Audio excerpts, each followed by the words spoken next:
ಇದೊಂದು ಪುಟ್ಟ ಕಥೆ, ಲಕ್ಷ್ಯ ಕೊಟ್ಟು ಕೇಳಿ. ಎರಡು ಬೀಜಗಳಿರ್ತವೆ. ಆ ಮರದ ಬೀಜ ಇಬ್ರು ಒಳ್ಳೆ ಫ್ರೆಂಡ್ಸ್.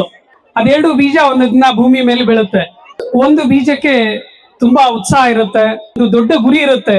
ನಾನು ದೊಡ್ಡ ಹೆಮ್ಮರವಾಗಿ ಬೆಳಿಬೇಕು, ನಾನು ಎಷ್ಟು ಎತ್ತರ ಬೆಳಿಬೇಕು ಅಂದ್ರೆ ಆಕಾಶವನ್ನ ಮುಟ್ಟಬೇಕು ಅನ್ನುವಂತ ಒಂದು ಉತ್ಸಾಹ. ಹೀಗಾಗಿ ಅದು ಮಳೆ, ಗಾಳಿ, ಬಿಸಿಲು ಏನನ್ನು ನೋಡದೆ ಮೊಳಕೆ ಹೊಡೆಯುತ್ತೆ. ಮೊಳಕೆ ಹೊಡೆದು ಬೆಳಿಲಿಕ್ಕೆ ಪ್ರಾರಂಭ ಆಗುತ್ತೆ. ಅದರ ಫ್ರೆಂಡ್ ಇರುತ್ತಲ್ಲ ಇನ್ನೊಂದು, ಅದಕ್ಕೆ ಸ್ವಲ್ಪ ಹೆದರಿಕೆ.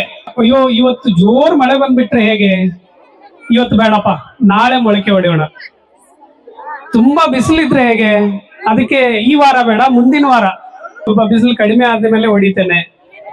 ಹಾಗೆ ಪ್ಲಾನ್ ಮಾಡ್ತಾ ಇರುತ್ತದು, ಮುಂದಿನ ವಾರ, ಮುಂದಿನ ತಿಂಗಳ ಅಂತ. ಒಂದಿನ ಒಂದು ಪುಟ್ಟ ಹಕ್ಕಿ ಬಂದು ಆ ಬೀಜನ ತಿಂದು ಬಿಡುತ್ತೆ.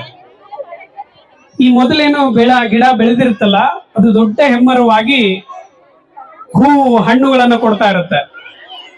ಆ ಇನ್ನೊಂದು ಪುಟ್ಟ ಬೀಜ ಹಕ್ಕಿಯ ಆಹಾರವಾಗಿ ಹೋಗುತ್ತೆ. ಸೊ ಇದನ್ನ ನಮ್ಗೆ ಏನ್ ಗೊತ್ತಾಯ್ತು ಈ ಒಂದು ಚಿಕ್ಕ ಕಥೆಯಿಂದ ಅಂದ್ರೆ, ಈ ಮಳೆ, ಗಾಳು, ಬಿಸಿಲಿಗೆ ನಮ್ಮನ್ನು ನಾವು ರಕ್ಷಿಸ್ಕೊಳ್ಳಕ್ ಹೋದ್ರೆ ಏನು ಯಾವ ಒಂದು ದೊಡ್ಡ ಯಶಸ್ಸನ್ನು ಪಡಿಲಿಕ್ಕೆ ಆಗಲ್ಲ.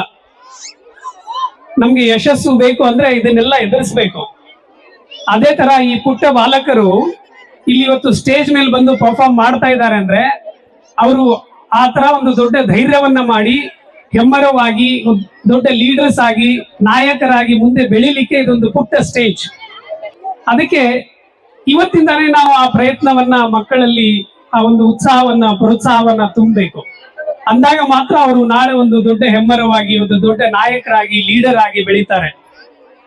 ಅದಕ್ಕಾಗಿ ಅಂತ ಮಕ್ಕಳಿಗೆ ತೀಡಿ ಒಬ್ಬ ಒಳ್ಳೆಯ ಮನುಷ್ಯರನ್ನಾಗಿ ಮಾಡುವಂತಹ ಕರ್ತವ್ಯ ಶಾಲೆಯಲ್ಲಿ ಮಾಡ್ತಾರೆ.